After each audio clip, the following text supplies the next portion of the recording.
My son-in-law called me a washed-up auto mechanics instructor at his tech company's investor gala. A mechanic, an insult. But he had no idea that I, the washed-up mechanic, had just found the pin that would pull the entire grenade of his $22 million empire. While everyone laughed and my daughter stayed silent, I just smiled, finished my water, and quietly left the ballroom. What they didn't know was that I'd already done the math on his startup's finances. By the time I reached my car, I knew exactly how to dismantle everything he'd built on lies. I knew the exact legal loophole he'd used to fake his Q3 revenue, the one they teach you to spot on the first day of an engineering compliance course. The game was over before he finished his smug toast. Before I continue, I need you to understand something. I'm not a vengeful man by nature. I spent 31 years teaching automotive repair and industrial arts at Northridge Vocational Academy in Calgary. I taught kids how to measure twice and cut once, how to read blueprints, and how to turn raw materials into something genuinely useful. I never made much money. A teacher's salary in Alberta isn't impressive, a fact they'd later mock. But I helped hundreds of teenagers find stable, respected careers in the trades. That was the true currency for me.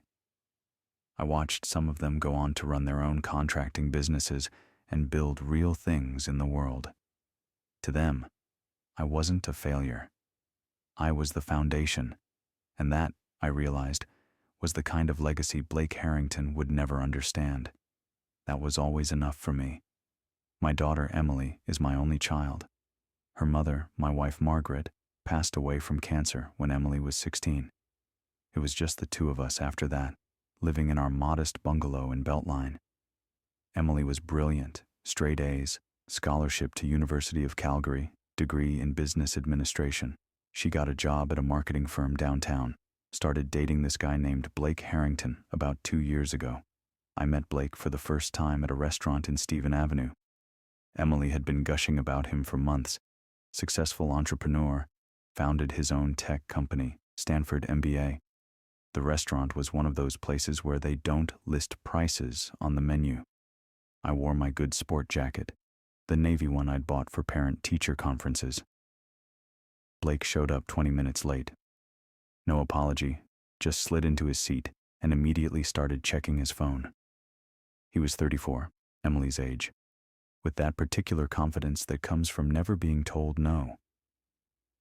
When he finally looked at me, his eyes did that quick assessment. Jacket, watch, shoes. And I watched something shift in his expression.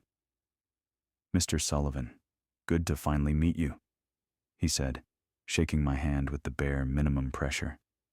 "Emily's told me so much about you. High school teacher, right?"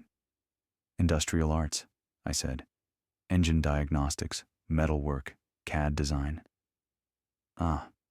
He nodded in that way people do when they're already moving past what you've said. Very hands-on. The dinner was excruciating. Blake talked about his company, Apex Flow Systems, for 40 minutes straight. Every minute was a lie disguised as ambition. But I listened. I didn't interrupt. I was an industrial arts teacher. I knew how to measure a man's flaws, and Blake was a blueprint of arrogance with a fatal structural weakness. They were developing some kind of AI-powered logistics platform. His investors, his revenue projections, his 5-year plan to take the company public. Every few minutes he'd throw in a comment about real entrepreneurship or taking risks instead of playing it safe. When Emily asked me about work, Blake's phone buzzed. He checked it while I was mid-sentence about a student who'd just gotten an apprenticeship. The bill came to $280. I reached for my wallet. I'd brought enough to cover my share, but Blake waved me off with theatrical generosity. "Don't worry about it, Mr. Sullivan. I've got this. I know teacher pensions in Alberta are, well, let's just say they're not exactly generous." Emily smiled at him like he'd done something noble. I drove home that night with my hands tight on the steering wheel of my 14-year-old Corolla. The familiar worn leather of the steering wheel was a physical comfort. a memory anchor to a life lived honestly. It wasn't the $280 bill I'd been ready to pay that bothered me. It was the casual dismissal in his voice, the theatrical generosity that was meant to feel like pity. He had reduced 31 years of dedication, 3 decades of shaping lives, to nothing more than a teacher pension that was not exactly generous. In that moment, I recognized the difference between us. I built things to last. He built himself up by tearing others down. That's a lesson worth remembering. If you agree that honest work matters more than a flashy lie, I'd appreciate you letting me know. In that moment, I recognized the difference between us. I built things to last. He built himself up by tearing others down. Over the next 6 months, I saw Blake's pattern more clearly. He visited our bungalow once Emily wanted to show him where she'd grown up. He walked through our living room, took in the second-hand furniture, the worn carpets, the media console I'd built myself in 1989. Cozy, he said, which wasn't a compliment. His parents were worse. Gregory and Penelope Harrington lived in Mount Royal proper in one of those graystone mansions that cost $3 million. Gregory had made his money in pharmaceutical sales, retired at 55.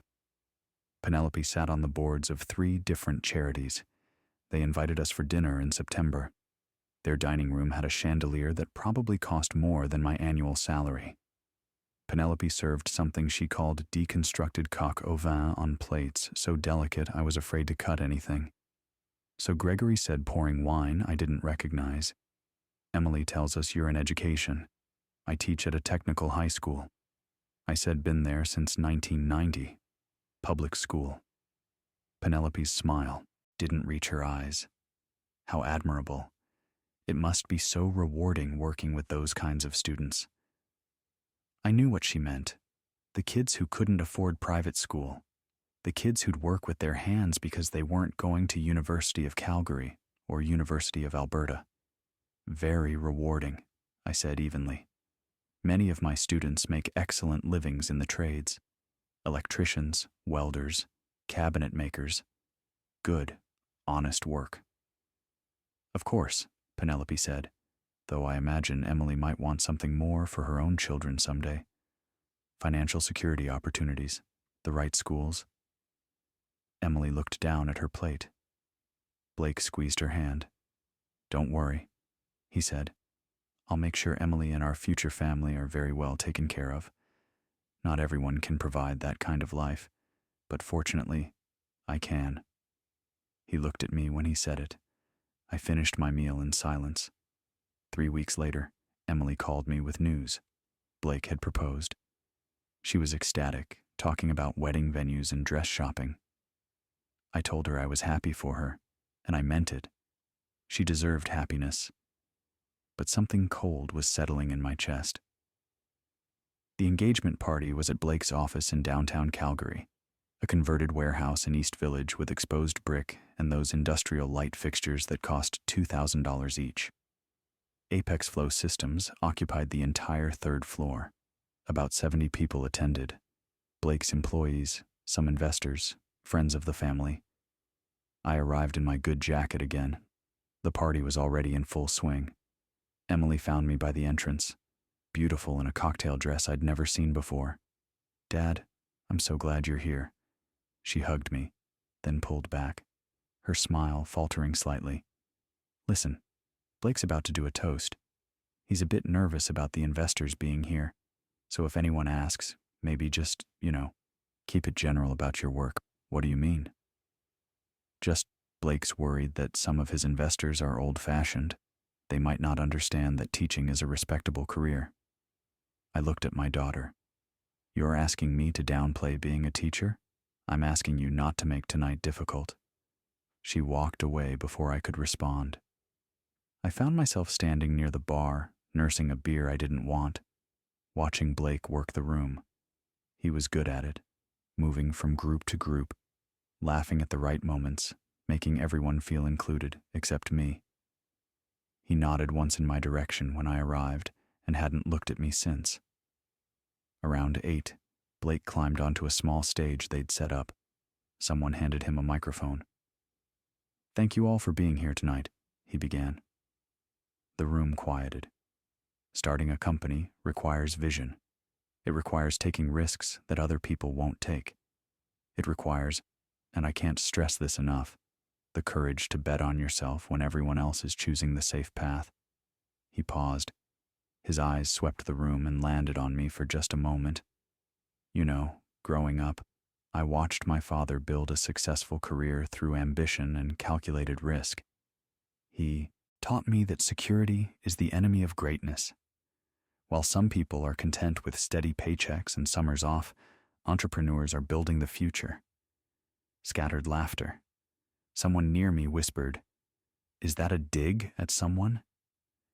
Penelope Harrington, standing with a group of well-dressed women, said not quite quietly enough, "Well, we can't all afford to take risks when we have modest means. Some people need that government pension." More laughter. Emily's face went red, but she didn't say anything. She was standing next to Blake's sister, both of them looking at their champagne glasses. Blake continued, "I'm grateful Emily understands the difference between settling and striving.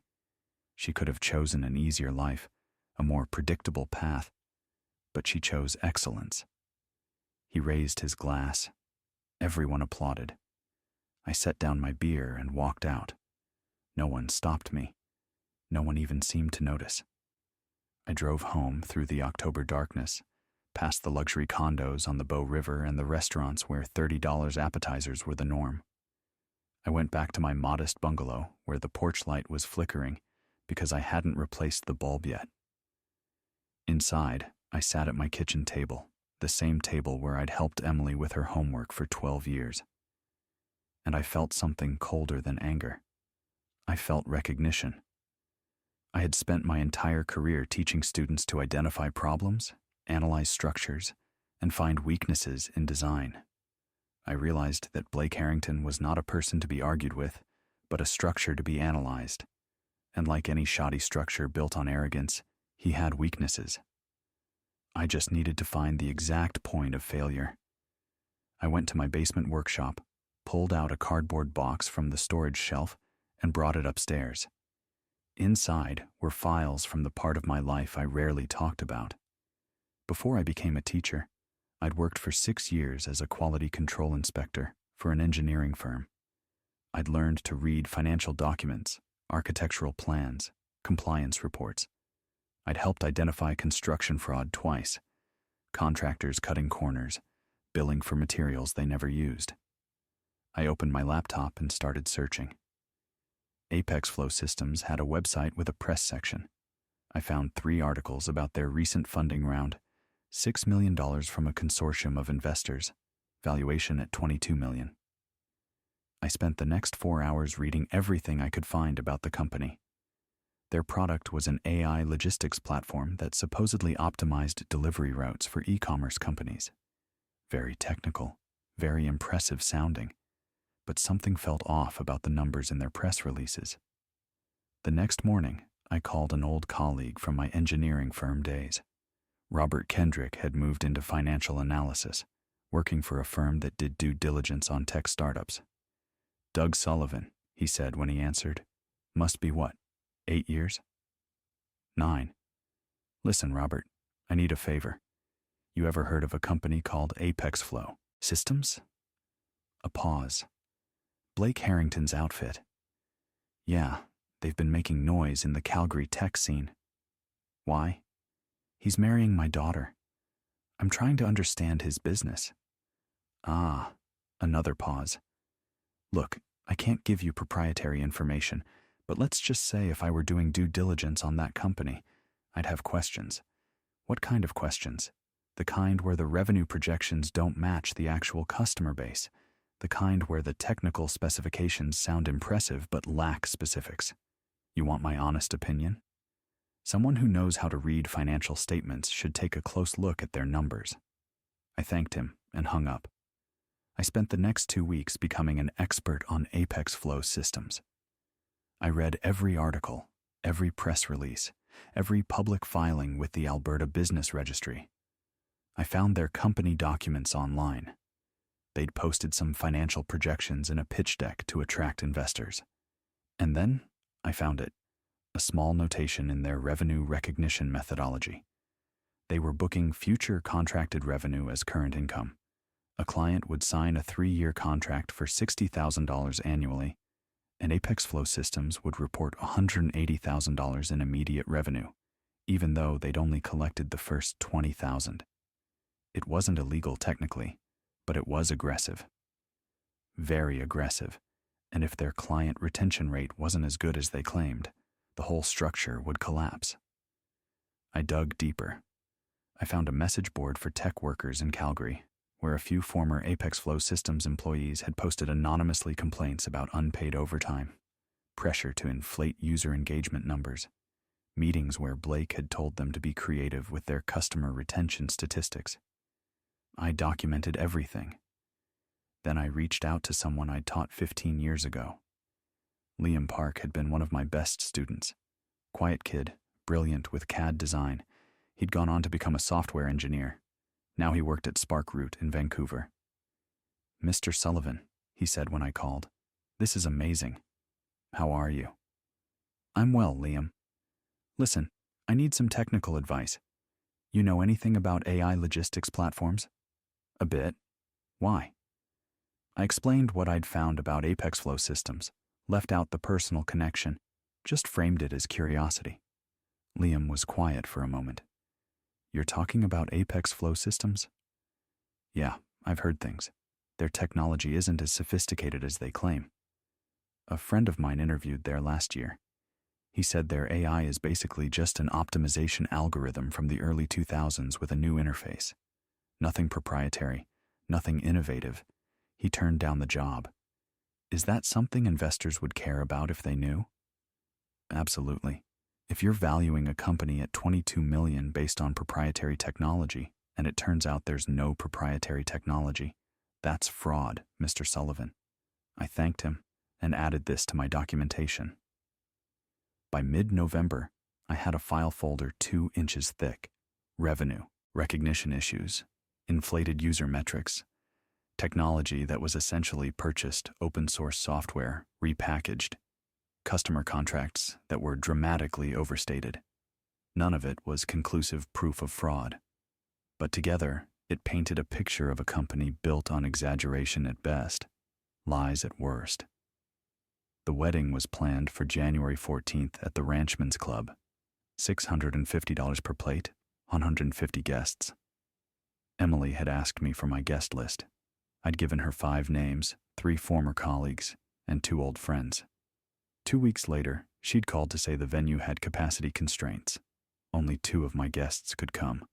I didn't argue. The week before Christmas, Blake's company held their annual investor gala at the Fairmont Palliser. It was a big event. Investors, clients, tech media, even a reporter from the Calgary Herald. Blake had invited Emily, obviously, and she'd asked if I wanted to come. Blake said it would be good for me to network, she explained. And I thought maybe you'd like to see his world, see what he's built. I said yes. I bought a new suit for the occasion. Nothing extravagant, but well-tailored charcoal gray. I looked like someone who'd spent 31 years earning a respectable living, which is exactly what I was. The ballroom was decorated like something from a tech conference. Blue LED lighting, massive screens showing Apex Flow Systems text metrics and growth projections, tables with those high cocktail chairs that are designed to keep people from sitting too long. I arrived at 7. Emily found me immediately looking stressed. "Dad, thank God. Listen, Blake's really nervous about tonight. Some major investors are here and he's doing a presentation. Just be supportive, okay?" When have I not been supportive? She gave me a look that suggested she had thoughts about that, but didn't voice them. The presentation started at 8. Blake took the stage in a tailored suit that probably cost more than my monthly mortgage payment. Behind him, the screens showed graphs, revenue climbing, user base expanding, market projections that looked like hockey sticks. "Ladies and gentlemen, thank you for believing in Apex Flow Systems," he began, the light catching his tailored suit. 3 years ago, I had a vision. I saw a future where artificial intelligence would revolutionize logistics. He clicked the slide. I chose risk because that's what separates entrepreneurs from everyone else. While some people are content with secure jobs and predictable pensions. He paused for effect, letting the silence hang. And then his eyes found me in the crowd, just for a second, but it was enough. I saw the calculated malice. Emily, standing a few feet away, saw it too. Entrepreneurs are willing to sacrifice that security for greatness. We don't want summers off. We want to build empires. The polite laughter that rippled through the room felt like a physical blow. It wasn't just a dig at my job. It was a calculated attempt to make me feel small in front of my own daughter, in front of the world she had chosen. We don't want summers off. We want to build empires. Polite laughter rippled through the room. Penelope Harrington was standing nearby with a group of other investors' wives. She leaned toward one of them close enough that I could hear and said, "Of course, not everyone has the stomach for entrepreneurship. Some people need the safety net of tenure and government benefits. No shame in that." The woman next to her glanced at me, then back at Penelope. "Is that Emily's father, Penelope?" said quietly. "He teaches shop class. Very reliable work, I'm sure." More laughter, barely suppressed. Blake continued his presentation. More slides, more impressive-sounding numbers. At one point he said, "Our Q3 revenue was $600,000 with projections for $1.2 million in Q4. We're on track for $8 million annual revenue by next year." I'd seen their actual filings. Their Q3 revenue was closer to $150,000. The $600,000 included 2 years of future contracted payments that hadn't been collected yet. The presentation ended to applause. People swarmed Blake, congratulating him, asking questions.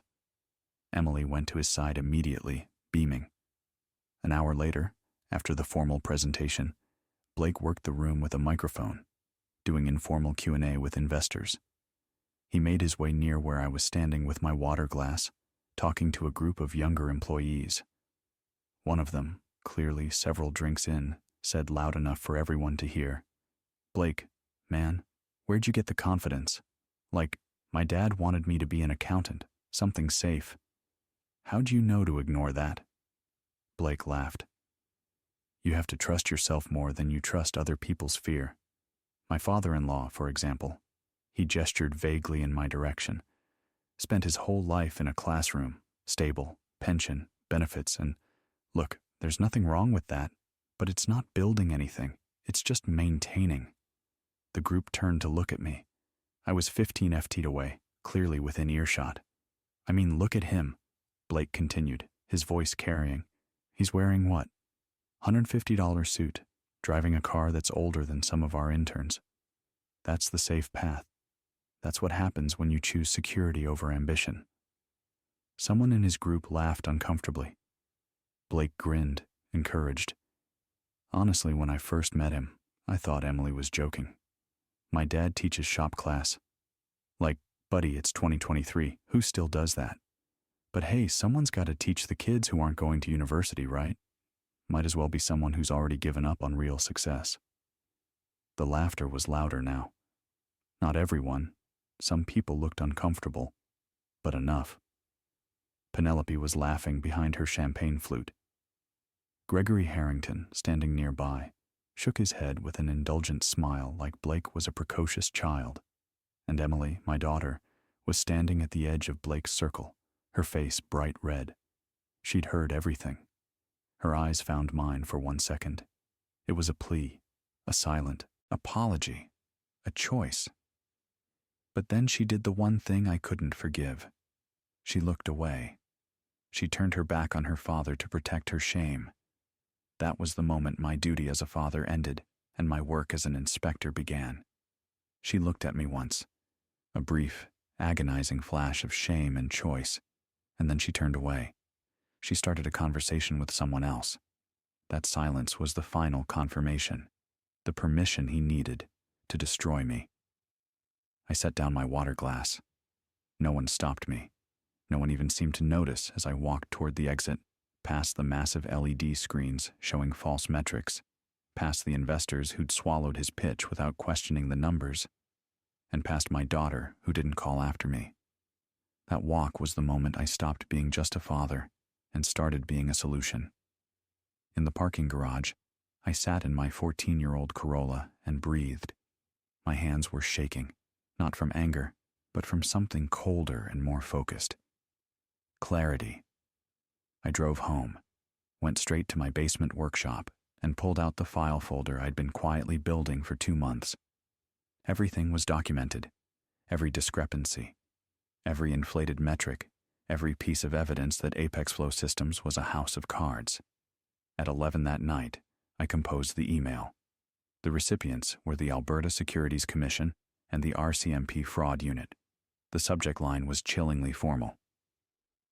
Formal complaint regarding revenue recognition practices and material misrepresentation by Apex Flow Systems Incorporated. I attached 30 pages of documentation, financial discrepancies, screenshots, Liam Park's technical analysis confirming the open source fraud, 30 pages of quiet, meticulous truth. Every cut was measured twice, every line of the blueprint confirmed. I wasn't sending an email. I was sending a controlled demolition protocol to the Alberta Securities Commission and the RCMP's fraud unit. I didn't sign it with my name. I used a temporary email and routed it through a VPN, covering my tracks with the quiet precision a good tradesman uses. At 11:47 p.m. on December 21st, I hit send. I felt the shift in the universe. Then, I simply went to bed. Christmas came and went. Emily invited me for dinner at Derek's condo. I went, brought a gift, said nothing about the gala. Blake was pleasant to me in that distant way wealthy people are pleasant to service workers. Emily seemed relieved that I wasn't making things difficult. I spent Boxing Day in my workshop, building a guitar stand from reclaimed oak. My hands know this work, measuring, cutting, sanding, fitting joints that will last decades. Honest work. The wedding was 3 weeks away. Emily had asked me to give a speech at the reception. I told her I'd think about it. On January 4th, the article appeared in the National Post's business section. Calgary tech startup faces regulatory scrutiny over financial practices. It was a small article, easy to miss if you weren't looking. It mentioned Apex Flow Systems by name. It noted that the company was facing questions from securities regulators about its revenue recognition methods and whether it had made material misrepresentations to investors. Blake's company issued a statement calling it a routine inquiry and expressed confidence in their financial practices. But I knew how these things worked. Once regulators start asking questions, they don't stop. And when they looked closely at Apex Flow Systems numbers, they'd find exactly what I'd found. Emily called me that evening, her voice tight. "Did you see the article?" "I did." Blake's devastated. This could ruin everything. The wedding, the company, his reputation. If his numbers are honest, he has nothing to worry about. A long silence. "Dad, you didn't have anything to do with this, did you?" "Me? I'm an auto mechanics instructor, remember? I teach kids how to use diagnostic scanners. What would I know about securities regulation?" Another silence, longer this time. "I have to go," she said, and hung up. Over the next week, 3 more articles appeared. One in the Calgary Herald, one in TechCrunch, one in Canadian Business Magazine. Each one cited unnamed sources familiar with the investigation. Each one dug a little deeper into Apex Flow Systems' questionable practices. 2 of Blake's major investors pulled out, citing concerns about financial transparency. The company's valuation dropped from $22 million to $8 million in less than 10 days. On January 10th, 4 days before the wedding, Blake called me directly. It was the first time he'd called me in 2 years of dating my daughter. "Mr. Sullivan, we need to talk about what?" "You know damn well about what." "The investigation. The articles. This all started right after the gala. Coincidence, I suppose." His voice was hard now. The polished entrepreneur persona gone. "I know this was you. I don't know how, but I know, Blake. I'm a 59-year-old auto mechanics instructor. I don't have the kind of connections or knowledge to trigger a securities investigation. But if the regulators found problems with your company, maybe you should ask yourself why those problems existed in the first place. You're trying to destroy my company. I didn't create the problems they're finding. You did. He hung up. The wedding went ahead as planned. I wore my new suit. I sat where I was assigned, table 19, near the kitchen doors with cousins of Blake's I'd never met. Emily was beautiful walking down the aisle, and for those 3 minutes I forgot everything else and just watched my daughter. The reception was formal and expensive and perfectly choreographed. I sat quietly through dinner, through the speeches, through Blake's toast, where he thanked his parents for showing him what success looks like. I didn't give a speech. Emily had quietly removed me from the schedule. At the end of the night, as guests were leaving, Blake approached me. We were standing by the coat check alone for the first time. "I don't know exactly what you did," he said, quietly. "But it's not over. My lawyers are looking into everything. And when they find proof, I'll buy. Sue me for what?" I met his eyes. Sue me for what? I haven't done anything illegal. I haven't lied about you. I haven't harassed you. If there's an investigation into your business practices, that's between you and the regulators. His jaw clenched. You're a bitter old man who couldn't handle that your daughter chose someone successful. No, I said. I'm a father who taught his daughter to value honesty. You should try it sometime. I left him standing there and drove home. 2 weeks after the wedding, the final blow came. The Alberta Securities Commission released their preliminary findings. Apex Flow Systems had materially misrepresented their revenue by booking multi-year contracts as immediate income. They'd inflated their user base by counting trial accounts as active subscribers. Their proprietary AI technology was in fact open-source software with minimal modifications. The company's valuation dropped to $3 million. 5 investors sued for fraud. Blake's board of directors voted him out as CEO. Emily didn't call me. I went back to teaching. In February, I started a new semester with a class of grade 11 students learning basic engine diagnostics. One of them, a kid named Ethan, who'd been bouncing between foster homes, showed real talent with a torque wrench. I stayed after class twice a week to work with him. In March, on a Sunday morning, there was a knock at my door. Emily stood on my porch, her eyes red. "Can I come in?" I stepped aside. We sat in my kitchen, the same table where I'd done my research, where I'd built the case that destroyed her husband's company. "Blake knows it was you," she said. "He can't prove it, but he knows. Is that why you're here? To accuse me?" "No." She was crying now.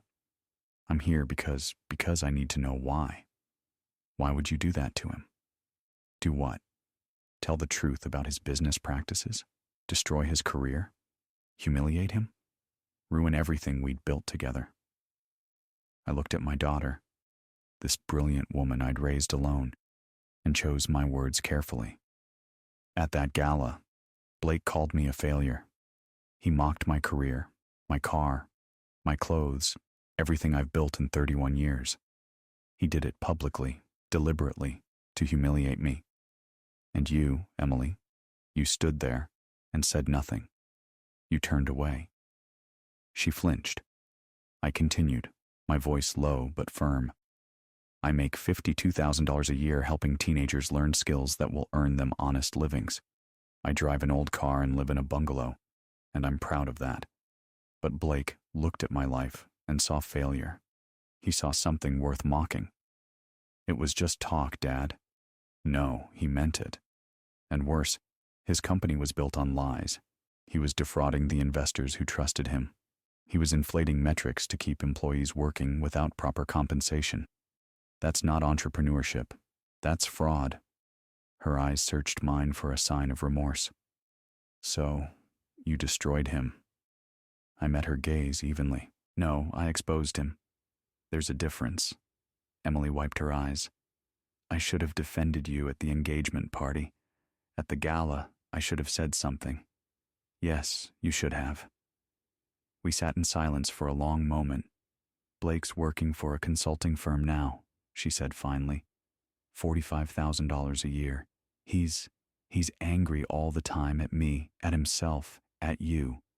The marriage is barely holding together. I'm sorry you're going through that. Are you, though? I thought about it.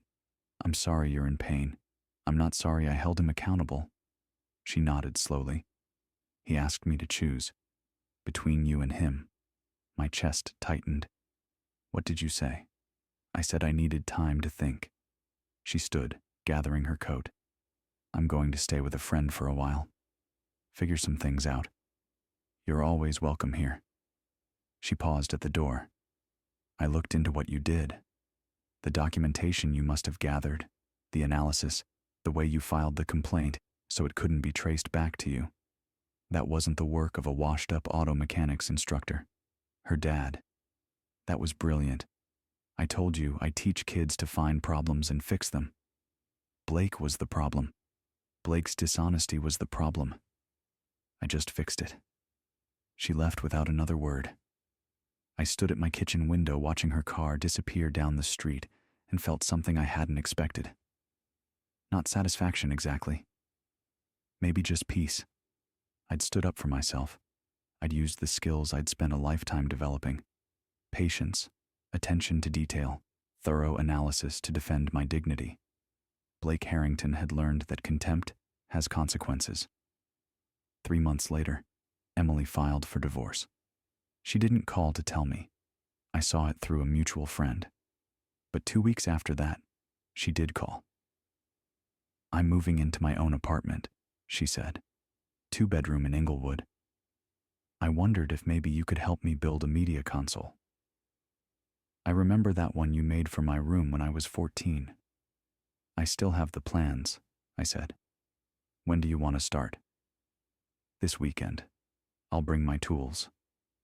We spent Saturday afternoon in her empty apartment, measuring wall space, drawing up plans, cutting wood. She asked questions about joints and finishing techniques.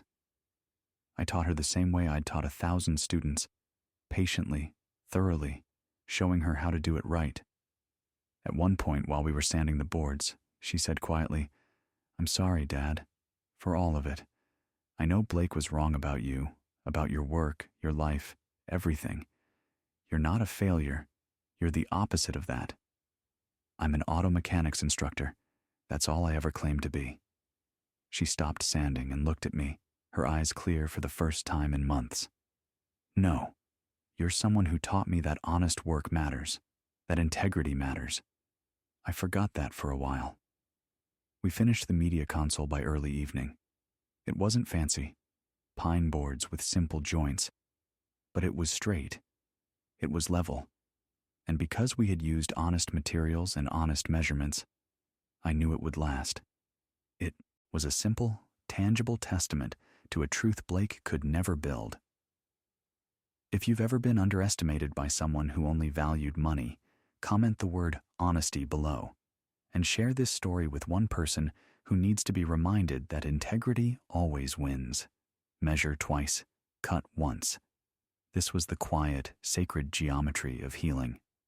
I watched Emily trace the grain of the finished media console, a simple piece made of honest materials, and in that gesture, I didn't see a piece of furniture. I saw the rebuilding of a foundation. For months, she had lived under the blinding, fragile light of an illusion, and the collapse of Blake's world was, for her, the devastating but necessary end of a lie. When she finally spoke, her apology wasn't just for that night at the gala, it was a deep, soul-level acceptance of the truth. You're not a failure. You're the opposite of that. I simply acknowledged my truth, because my life was never about proving anything to a man like Blake. It was about demonstrating what truly lasts. As I drove home, the sunset painting Calgary in shades of regret and renewal, the profound lesson settled in my heart. The greatest strength isn't found in the ambition to build an empire, but in the unwavering integrity of the self. We often chase the loud, dazzling things the world calls success, forgetting to check the quality of the hidden materials, the honesty, the respect, the simple decency that hold our lives together. If you find yourself questioning your worth based on another's scorn, remember this truth. Never let anyone convince you that honest work is a compromise or that integrity is a weakness. Stand firm on your carefully measured truth, because when the flash and noise of false empires fade, only the work built with real heart will remain. Cherish what is true, not what is dazzling. Measure twice, cut once. Now go build something real.